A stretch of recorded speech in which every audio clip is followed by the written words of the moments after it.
Welcome to Botany video class. Dear students, today we discuss the chapter 7 is ecosystem. Last class we will discuss laws of thermodynamics. There are two different types of laws of thermodynamics. So last class we discussed first law of thermodynamics and its example. So the first law of thermodynamics, the energy it will be stored. Best example, the process of photosynthesis. The process of photosynthesis means the plant to trap sunlight, that means solar energy from the sun. Finally, the plant to prepare food material by itself, that means by own, through the process of photosynthesis. In simplify, photosynthesis means light energy converted into chemical energy. That is photosynthesis. That is the example for first law of thermodynamics. Dear students, today we will discuss about second law of thermodynamics. The second law of thermodynamics, it states the energy transformation is result in the reduction of free energy. But the free energy will be formed during the law of first law through the process of photosynthesis. But this law it states, that means it refers to the free energy, it become reduction, that means reduced. For example, 100% of energy is stored in the leaves by the process of photosynthesis. But in this law it states the energy level will be decreased, that means 50% it will be decreased. That is the reduction of free energy of the system. Usually the energy transformation cannot be 100% efficient. But 100% efficient of energy obtained from the process of photosynthesis, the law is first law of thermodynamics. But this law cannot be efficient 100%. As energy is transferred from one organism to another organism, that means herbivore, that means producer to herbivore, herbivorous to carnivorous, carnivorous to omnivorous. That is the energy transmission from one organism to another organism in the form of a food. Food is a portion of, it will be stored energy. So the energy, it will be stored in the living tissues, not dead tissue. The energy will be stored in living tissue, whereas a large part of energy totally it becomes dissipated. Already we discussed it. Dissipated means lost. That means wastage of the energy as heat through the process of respiration. So respiration means it is a exothermic reaction. Exothermic means energy releasing process. So when the time the energy it will be released through the process of respiration during the released heat. So at the end of photosynthesis, the plant prepare food material, that is carbohydrate or starch. C6H12O6, the molecular formula. So during the time of respiration, the carbohydrate or starch it become oxidized. So at the end of oxidized, it releases 6 molecules of carbon dioxide, water and some amount of energy. That process are called respiration. That means energy releasing process. Then the transfer of energy, it is a irreversible, not reversible. It is a opposite process. That is irreversible natural process. Example, 10% law. Here 10% law means the second law of thermodynamics. The best example is 10% law. The energy is transformation from one tropical level to another tropical level. That is tropical level 1 to 2, 2 to 3, 3 to 4. So during this energy movement from tropical level to another tropical level, the net gain is only 10%. For example, 100% of energy it will be produced in the plant. Then the herbivores to take the plants. That means plant eating animals are called herbivores. So it's moved, the energy it will be moved. During this time, 90% of energy it will be lost in the environment. So the net gain is only 10% law.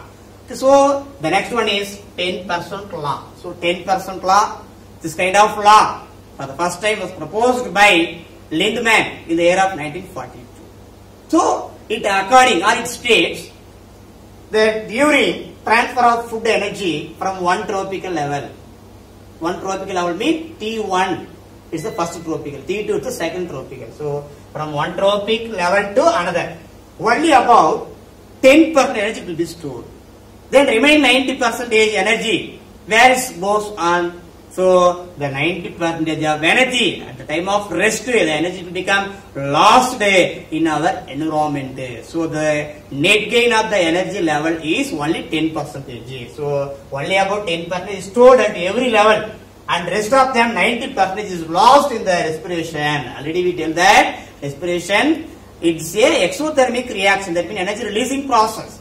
So respiration, finally it becomes decomposition. Decomposition means the larger molecule break down into smaller molecule by the action of some kinds of microbes. So this decomposition process is carried out by the two organisms, mainly bacteria and fungi. So respiration and decomposition and in the form of heat. Finally the heat released.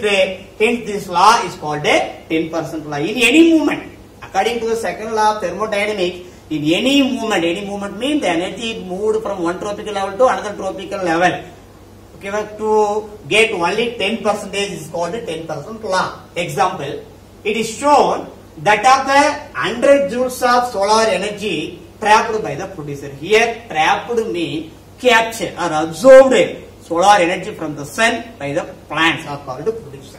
Then according to this process, only 100 joules of energy will be stored in the form of chemical energy, that means starch or sugar or carbohydrate.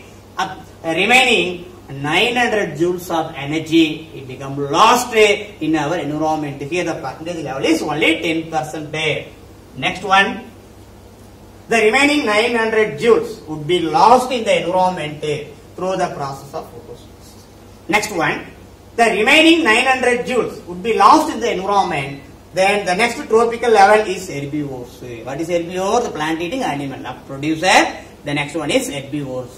So the next tropical level of herbivore, which feed, that means to take the food material on the producer, get only 10 joules of energy, and the remaining 90 joules are lost in the environment. Then next one, likewise, the next tropical level, carnivores. That means herbivorous eating animals are called. We tend to buy some kinds of animals are called carnivores, which eat herbivores, store only 1% of joule of energy, and the remaining 9 joules it becomes dissipated. Dissipated means lost in the environment. Next one, finally, the carnivores eaten by the tertiary consumer, which store only 0.1 joule of energy, and the remaining 0.9% of 9 joule is lost in the environment. Thus, the successive tropical level, only 10% energy, it will be stored among the all processes. Next, diagrammatic representation of 10% law. That is the first one. So, the process starts from the producer. The plant absorbed 100 joules of energy from the sun, that means sunlight. Then, it stored only 100 joules of energy in the leaves. Then remaining the 900 joules of energy become lost in the environment. That means released, that means dissipated in the environment. That's the first one. Then second one, herbivore. Best example, rabbit. So the rabbit also take 100 joules of energy from the herbivores. But the energy stored only 10 joules. Then remaining 90 joules of energy is lost or dissipated in our environment. The next one is secondary consumer. Then the primary, rabbit is a primary consumer. Then snake is a secondary consumer. So the secondary consumer to take 10 joules of energy from the primary consumer, but it stored only 1 joule of energy. Then remaining 9 joule of energy it become lost. The last one is tertiary consumer. So tertiary consumer to take the food material from the secondary consumer, it stored the food material level is 0.1 joule. Then the remaining 0.9 joule of energy, it become lost in the environment. So in the all process, okay, it constituted only 10%. That is the 10% law. Next one, food chain. The movement of energy from the producer to top carnivores. So the energy is movement. That means flow of energy from the producer. Already we discussed the producer is occupied. The level is tropical level 1. Then herbivore occupied tropical level 2. Then carnivore, primary carnivore, and then secondary carnivore. So these all are occupied one kind of tropical level. So the energy is movement from producer up to top carnivore is known as food chain. That is, in any food chain, the energy flow, that means the energy, it become run from one tropical level to another tropical level. That means tropical level 1 to 2, 2 to 3, then 3 to 4. That is, The energy flows from producer. Producer means the producer occupied the tropical level is 1. Then to primary consumer. Then from there, primary consumer to secondary consumer. And finally, secondary consumer to the tertiary consumer. That is the energy transformation to form a chain-like structure.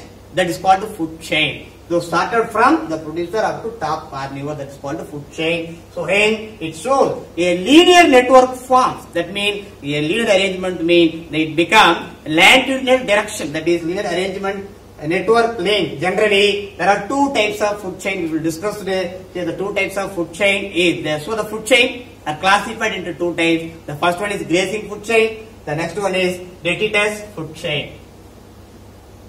So today class is over. Thank you dear students.